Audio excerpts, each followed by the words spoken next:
ഒരു കുരു പൊട്ടിയിട്ട് കാര്യമൊന്നുമില്ല കോയ. ഉള്ള കാര്യം പറയുമ്പോൾ കുരു പൊട്ടിയിട്ട് കാര്യമൊന്നുമില്ല.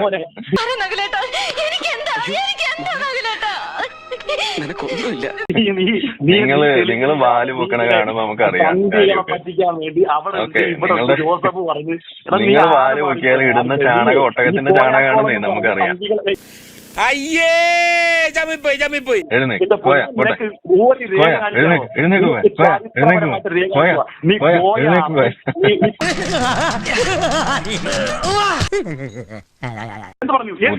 ഉത്തരം പറഞ്ഞു കഴിയുമ്പോ കിടന്ന് ഇതുപോലെ കുരു പൊട്ടിയിട്ട് കാര്യമുണ്ടോ?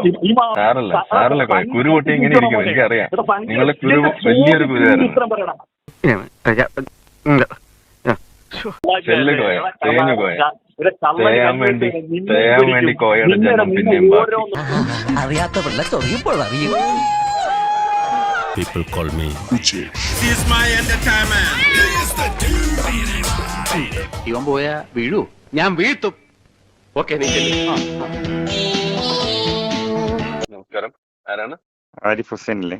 ആ, എന്റെ പേര് മുനീർ എന്നാണ്. ഞാൻ വിളിച്ചത് അങ്ങയുടെ ഒരു വീഡിയോയിലെ പരാമർശം കണ്ടിരുന്നു. വിശ്വാസിയാണോ?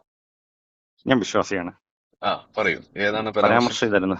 അങ്ങ് നിങ്ങൾ ഉസ്താദിനോട് ചോദിച്ചോ? അത് കേട്ടപ്പോ ഉസ്താദിനോട് ആരോടെങ്കിലും ചോദിച്ചോ എന്ത് അതിന്റെ വസ്തുത എന്താണെന്ന്? ചോദിച്ചിരുന്നു. ചോദിച്ചു. എന്നല്ല, ആരാ മനസ്സിലായില്ല? താമരശ്ശേരി ചോരം. അതൊക്കെ ഞാൻ പിന്നെ പറഞ്ഞു കൊടുത്തോളാം, ആദ്യം പണി നടക്കട്ടെ എന്ന് പറഞ്ഞിട്ടെ. അങ്ങനെ ആ 4 മാസങ്ങൾ കഴിഞ്ഞാൽ ആ ബഹുദൈവ വിശ്വാസികളെ കണ്ടെടുത്ത് വെച്ച് നിങ്ങൾ ബന്ധനസ്ഥരാക്കുകയും പിടിക്കുകയും പ്രതിരോധിക്കുകയും ചെയ്യണമെന്നായിട്ടാണ് സർവോദിയിട്ടുള്ളത്. ഇതിനുശേഷം ഇനി ഏതെങ്കിലും ഒരു ബഹുദൈവ വിശ്വാസി താങ്കളുടെ സമക്ഷം അഭയം തേടി വരുന്നുവെങ്കിൽ അള്ളാഹുവെങ്കിൽ വചനം കേട്ട് മനസ്സിലാക്കാനായി അവർ അഭയം നൽകണം. അവർക്ക് അഭയം നൽകണമെന്ന് പറയാം. പരസ്പര വിരുദ്ധമല്ലേ സാർ? വല്ലപേട്ടന്റെ വിശാല മനസ്സ് നീ മനസ്സിലാക്കണം. സോറി വല്ലപേട്ട. അല്ല, എന്തിനു വേണ്ടിയിട്ടാണ് അഭയം നൽകുന്നത്? അവർ നിങ്ങളോട് താങ്കളോട് അഭയം ചോദിച്ചാൽ സാർ എങ്ങനെയാണെങ്കിലും ഏത് കാരണം കൊണ്ടാണെങ്കിലും അവർ അവിശ്വാസികളാകുമ്പോൾ ഇനി ഇനി ഒരു വിഷയം കൂടെ ഞാൻ പറയാണ്. ഈ അവിശ്വാസികളായ ആളുകൾ എന്തുകൊണ്ട് അറബികൾ അവിടെ ജോലി കൊടുക്കുന്നു എന്നുള്ള ചോദ്യം എന്റെ മുമ്പിലുണ്ട്. എനിക്ക് ആത്മാർത്ഥത ഇല്ലതാ. മഹാഭാരതത്തിലെ കർണനാണ് കവിത പൊളിച്ചു നോക്കണ. അഭയം ചോദിച്ചു വന്നാൽ എന്തിനു വേണ്ടിയിട്ട് അഭയം കൊടുക്കണം എന്ന് എഴുതിയത് ഇപ്പൊ വായിച്ചത്. ഇനി ഏതെങ്കിലും ഒരു ബഹുദൈവ വിശ്വാസി താങ്കളുടെ സമക്ഷം അഭയം തേടി വരുന്നുവെങ്കിൽ അള്ളാഹുവിന്റെ വചനം കേട്ട് മനസ്സിലാക്കാനായി എന്ന് പറഞ്ഞാൽ ധാർമ്മികമായ കാര്യങ്ങൾ അവർ പഠിക്കാൻ വേണ്ടിയായിട്ട്, ധാർമ്മിക വിഷയങ്ങൾ പഠിക്കാൻ വേണ്ടിയായിട്ട് അവർ വന്നാൽ അവർക്ക് അഭയം നൽകണം. പിന്നെ ബുദ്ധിയുള്ള എന്നെ പറ്റിയേ സുരക്ഷിതമുള്ള ഒരു സ്ഥലത്ത് അവനെ എത്തിച്ചു കൊടുക്കുകയും വേണം. അള്ളാഹുവിന്റെ വചനം എന്താ?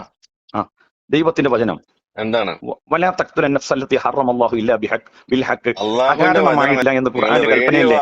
ഉദ്ദേശം ഫോൺ വെച്ചോ. ഞാൻ അനുഭവജ്ഞാനം കൊണ്ടും പിന്നെ തന്നോടുള്ള വാത്സല്യം കൊണ്ടും പറയാണ് ഇതിന് പരിഹാരം ഇല്ല. വാചകമല്ലേ സാർ? അതെ, ഉത്തരവില്ലാതെ മുങ്ങരുത് സാർ. ഞാൻ ചോദിച്ചത് ഇസ്ലാമിലെ ഏറ്റവും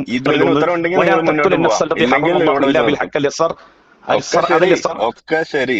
നിങ്ങൾ പറഞ്ഞാൽ നിങ്ങൾക്കിത് ഞാൻ ഇപ്പൊ കലിമയൊല്ലും 1 ലക്ഷം രൂപയും തരും. എന്ത് വേണമെന്ന് ഇപ്പൊ അയ്യോ, ഇത്രയും നല്ലൊരു ഓഫർ തന്നിട്ട് ഒന്ന് ട്രൈ ചെയ്ത് നോക്കാനുള്ള ധൈര്യം ആർക്കുമില്ലേ?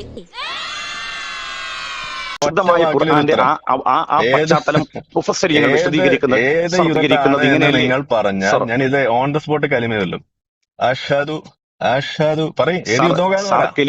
എന്താ ഇങ്ങനെ വായും പൊളിച്ച് നിൽക്കണേ? പറ, എന്തെങ്കിലുമൊക്കെ കടിച്ചാ പൊട്ടാത്ത കാര്യങ്ങൾ നിയന്ത്രിച്ച് പറ. സാർ കെലിമ ചൊല്ലി വന്നാൽ സാർ ഒന്നുകൂടി ഞങ്ങൾക്ക് ഭാരമായി മാറും സാർ. സാർ കെലിമ ചൊല്ലി ഒരിക്കലും സാർ കെലിമ ചൊല്ലി വന്നാൽ ഞങ്ങൾക്ക് ഭാരമായി മാറും സാർ. സാർ വന്നു കഴിഞ്ഞാൽ ഒന്നുകൂടി ബുദ്ധിമുട്ടായി മാറും സാർ. അതുകൊണ്ട് സാർ അവിടെ തന്നെ നിൽക്കണം സാർ. ഞങ്ങൾക്ക് ഒരുപാട് കാര്യങ്ങൾ ചെയ്തു തീർക്കാനുണ്ട് സാർ. സാർ അവിടെ തന്നെ നിൽക്കണം സാർ. ഞങ്ങൾക്ക് ഒരുപാട് കാര്യങ്ങൾ ചെയ്തു തീർക്കാനുണ്ട് സാർ. നടക്കില്ല സാർ.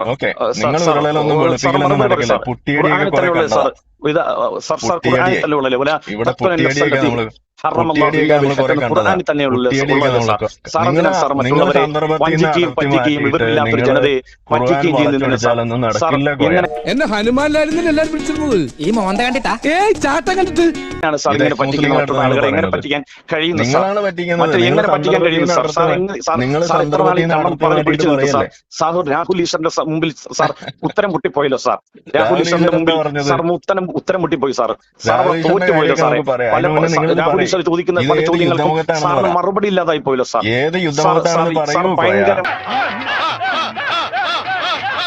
സാർ ഹൈന്ദവ പുരാണങ്ങളിൽ ചോദിക്കും സാർ വെറും കള്ളത്തരമാണ് sir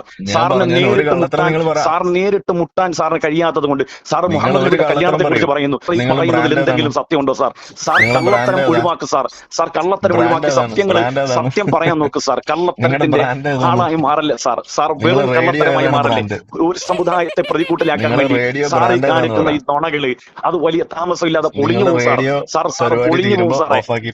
A few minutes later. Hello നമസ്കാരം ആരിഫ് സാറല്ലേ? നമസ്കാരം. ഞാൻ നിങ്ങളുടെ സ്ഥിരം പ്രേക്ഷകനാണ്. പ്രവൃത്തിന്മുഖരെ നുണയന്തിയും എന്നൊരു ശ്ലോകമുണ്ട്. പ്രവർത്തിക്ക് നിരക്കാത്ത നുണ പറയാൻ പാടില്ല എന്ന് സാരം. ഈ മുസ്കാലങ്ങനെ കേട്ടി തന്നാലുണ്ടല്ലോ.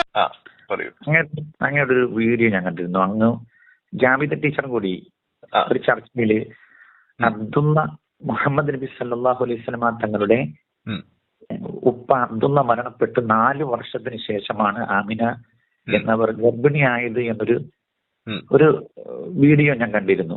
എന്താണ് അതിന്റെ ചരിത്ര പശ്ചാത്തലം, എന്താണ് അതിന്റെ പ്രൂഫ് എന്നൊന്ന് പറയാമോ?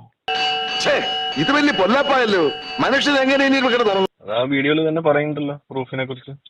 അതിൽ പറയുന്ന അൽ ഉമ്മ എന്ന് പറയുന്ന കിതാബ്, ആ ഗ്രന്ഥം ഇമാം ഷാഫി തങ്ങളുടെയാണ്. ഇമാം മാലിക് തങ്ങൾക്ക് അൽ ഉമ്മ എന്ന് പറയുന്ന ഒരു കിതാബില്ല. ജാമിദ ടീച്ചറല്ലേ അതിനെ കുറിച്ച് പറയുന്നത്? ജാമിദ ടീച്ചറല്ലേ അതിനെ കുറിച്ച് പറയുന്നത്? അപ്പൊ നിങ്ങൾ പറഞ്ഞു അവിടെ തിരുത്തി കൊടുക്കുന്നുണ്ട് 4 മാസമല്ലേ എന്ന്. 4 വർഷം അതെ തിരുത്തി കൊടുക്കുന്നുണ്ട്. ഏതാണ് പ്രൂഫ് അതിന്റെ? ഇപ്പൊ തന്നെ പൊളിക്കാട്ടാ. ചരിത്രം എടുത്ത് വായിക്കുമ്പോൾ നിങ്ങൾ എന്താ കരുതുന്നത്? 4 വർഷം കഴിഞ്ഞിട്ട് പ്രസവിച്ചു എന്നുള്ളത് അവിടെ എഴുതി വെച്ചിട്ടുണ്ടാവുന്നതാണോ നിങ്ങൾ പറയുന്നത്? അതാണ് നിങ്ങളുടെ പ്രതീക്ഷ?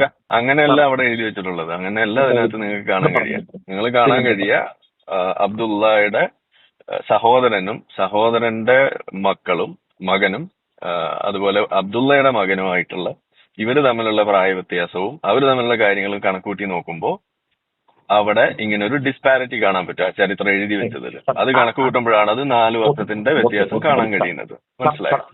താൻ ആരാണെന്ന് തനിക്കറിയാൻ മേലെങ്കിൽ താൻ എന്നോട് ചോദിക്കുക താൻ ആരാണെന്ന്. തനിക്ക് ഞാൻ പറഞ്ഞു തരാം താൻ ആരാണ്. ഇത് നിങ്ങൾ ഈ മദ്രസ ജീവികളെടുത്ത് നമ്മളിത് പറയുമ്പോൾ ബുദ്ധിമുട്ട് നമുക്കറിയാം. നിങ്ങൾക്ക് കാര്യം നേരിട്ട് പറഞ്ഞാൽ പോലും നിങ്ങൾക്ക് മനസ്സിലാവില്ല. അതാണ് കുഴപ്പം. ആക്ഷേപം കൊണ്ട് സാറ് നിലനിൽക്കാൻ പറ്റുള്ളൂ. ഞാൻ ചോദിക്കുന്നതല്ല ഇങ്ങനെ ഈ വിഷയം ആ കാലഘട്ടത്തിൽ ജീവിച്ചിരുന്ന ആരെങ്കിലും ഇത്തരം ഒരു ആക്ഷേപം ഇങ്ങനെ ഉണ്ടല്ലോ, ഒരു ഡിഫറൻറ്റ് ഉണ്ടല്ലോ എന്ന് അക്കാലഘട്ടത്തിൽ ആരെങ്കിലും എടുത്തിയ ചരിത്ര ശത്രുക്കളുണ്ടെങ്കിൽ നിങ്ങൾ എടുത്തേനെ, അങ്ങനെയാണോ ഉദ്ദേശിക്കുന്നത്? ശത്രുക്കളായ ചരിത്രകാരന്മാർ പോലും അങ്ങനെ ഒരു അഭിപ്രായം പറഞ്ഞിട്ടുണ്ടോ എന്ന് ചോദിക്കുന്നത്. പുതിയ ശത്രുക്കൾ വന്ന് പുതിയ വാദങ്ങൾ വരണ്ടേ? നിങ്ങൾ പഴയത് തന്നെ പറഞ്ഞാൽ പറയും, പഴയത് തന്നെ പറയണമെന്ന്. പുതിയത് പറഞ്ഞാൽ പറയാം, അന്ന് ആരും പറഞ്ഞിട്ടില്ല. നിങ്ങൾ ഏതെങ്കിലും ഒന്ന് പറ. നിങ്ങൾ എന്താ ഇപ്പൊ മാറ്റി പറയണത്? മനുഷ്യരുടെ ജാതകമല്ലേ, മാറിക്കൊണ്ടിരിക്കുകയല്ലേ. അപ്പ സമയം നന്നായിരുന്നു, ഇപ്പം മോശം. ഹാരിഫ് ഹുസൈന് മുമ്പ് വേറെ ആരെങ്കിലും ഇത് പറഞ്ഞിട്ടുണ്ടോ? ഇഷ്ടം പോലെ ആൾക്കാർ പറഞ്ഞിട്ടില്ലേ? ആര് പറഞ്ഞിട്ടുണ്ടോ എന്ന് പറഞ്ഞു. ജോസഫ് പറഞ്ഞിട്ടുണ്ട്, അബൂബക്കർ പറഞ്ഞിട്ടുണ്ട്, കോരൻ പറഞ്ഞിട്ടുണ്ട്, നിങ്ങൾ കേട്ടോ, സുകുമാരൻ പറഞ്ഞിട്ടുണ്ട്. സുകുമാരൻ, അത് ഞാൻ നിങ്ങളുടെ വാപ്പമാരുടെ കാര്യമല്ല പറഞ്ഞത്. തെക്കേടത്തെ സുകുമാരൻ. ആര് ഹുസൈനെ ഞാൻ നിങ്ങൾക്ക് ജന്മം തന്നവരുടെ ഞാൻ നിങ്ങൾക്ക് ജന്മം തന്നവരുടെ ലിസ്റ്റ് അല്ല പറഞ്ഞത്. ആരിഫെ നിനക്ക്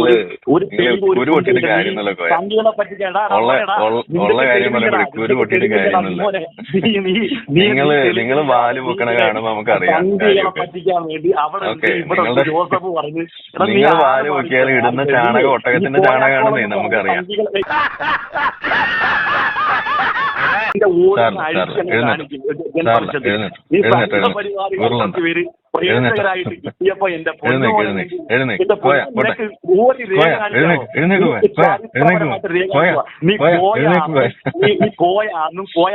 വിളിച്ചു പറയുന്നല്ലാതെ ഇങ്ങനെ അക്കാദമിക്കലായിട്ട് ഒരു ചർച്ചക്ക് കൊണ്ട് പറ്റത്തില്ല. നിന്നെ ചെല്ല്. കൊണ്ട് കഴിയത്തില്ല. നീ അത് കഴിയില്ല. ഓർമ്മത്തില്ല. കഴിയില്ല. ശുദ്ധമായ ഖുർആൻ നേരത്തെ കട്ട് ചെയ്തിട്ട് പോയ പോലെ ഇപ്പൊ കട്ട് ചെയ്യൂ. ഓതാൻ അറിയത്തില്ല. അതാണ് നേരത്തെ കട്ട് ചെയ്തിട്ട് ഓടിയ പോലെ കട്ട് ചെയ്ത് ഓടൂ. എന്ത് പ്രഹസനമാണ് സജി.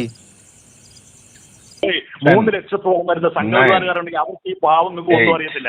അവരെ ഇങ്ങനെ കുഴുങ്ങി തിന്ന് നീ ഇങ്ങനെ എത്ര കാലം ജീവിക്കണം പൊന്നു?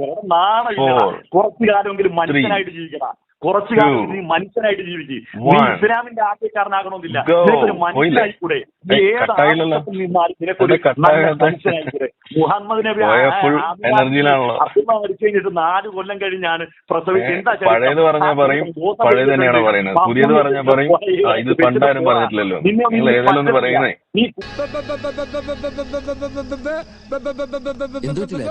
എന്റെ കോഴികൾ കാണാൻ നീ ഒരു അയൽക്കൂട്ടത്തിന് പോകും. നിനക്ക് പെണ്ണുങ്ങൾക്ക് വെച്ച് അയൽക്കൂട്ടത്തിന് പോടാ, അല്ലെങ്കിൽ അല്ല ഞാൻ കുട്ടിയാണെങ്കിൽ ഞാൻ ആൺകുട്ടിയല്ല. ഞാൻ ആൺകുട്ടിയല്ല. ഒറ്റ റെഫറൻസ് എടാ കോയാണെങ്കിൽ എത്ര ജീവിക്കണം നീ? കോയ ചെല്ല് കോയ. സാറല്ല കോയ. കുരുപൊട്ടി ഇങ്ങനെ ഇരിക്കും. എനിക്കറിയാം. നിങ്ങളെ കുരു വലിയൊരു കുരുവായിരുന്നു. ചോദ്യത്തിനുള്ള ഉത്തരമല്ലേ നമ്മള് പറയണത്. ഉത്തരം പറഞ്ഞു കഴിയുമ്പോ കിടന്നത് ഇതുപോലെ കുരുപൊട്ടിയിട്ട് കാര്യമുണ്ടോ? എടോ താൻ എന്നെ കുത്തുവാള എടുപ്പിക്കാൻ വന്നാണോ? കാലം കുറച്ചാലും ഇപ്പൊ ശരിയാക്കാന്ന് ചിലച്ചോണ്ടിരുന്നാ പോരാ. എപ്പൊ ശരിയാക്കാ ഒക്കൊന്ന് ഇപ്പൊ പറയണം. നിങ്ങൾ പോയി വായിക്കേ. എത്ര കിതാബുകളുണ്ട്. പോയിരുന്നു വായിക്കേ. പോയിരുന്നു വായിക്കോയാ. ചെല്ല് കോയ. ചെല്ല് കോയ ചെല്ല്. എത്ര കാലം തുറന്ന് തിന്നുവടാ പൊന്ന് മാണിക്കല്ലേ? എത്ര കാലം നീ ഇങ്ങനെ എത്ര കാലം വേണേലും തുറന്ന് തിന്നും. നിങ്ങളുള്ളിടത്തോളം കാലം. കോയമാർ ഇതേപോലെ കുരുപൊട്ടാൻ ബാക്കിയുള്ളിടത്തോളം കാലം നമുക്ക് തുറന്ന് തിന്നുകൊണ്ടേയിരിക്കും. നിങ്ങളെ പോലെയുള്ള കുരുപൊട്ടാൻ നിൽക്കുന്ന കോയമാരുള്ള കാലത്തോളം നമ്മൾ തുറന്ന് തിന്നുകൊണ്ടേയിരിക്കും. നീ അതിന് മറുപടി പറഞ്ഞാടാ. ഓക്കെ, നിങ്ങൾ ഈ റേഡിയോ ആയിട്ട് ഇങ്ങനെ ഓൺ ആയിക്കോട്ടെ എന്ന് എനിക്ക് മറുപടി ഒന്നും പറയാൻ പറ്റില്ല. നിങ്ങൾ ഓഫാക്കുക. റേഡിയോ ഓഫാക്കുക.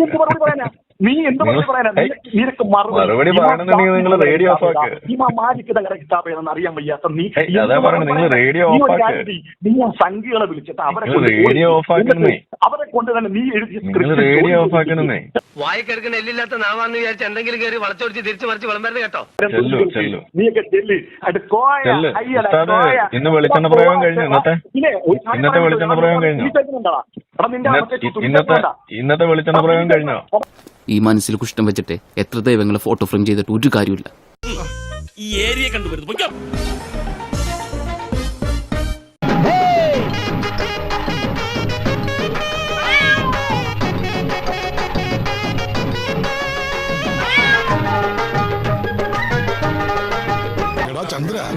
ഒന്ന് സബ്സ്ക്രൈബ് ചെയ്തിട്ട് പോടാ.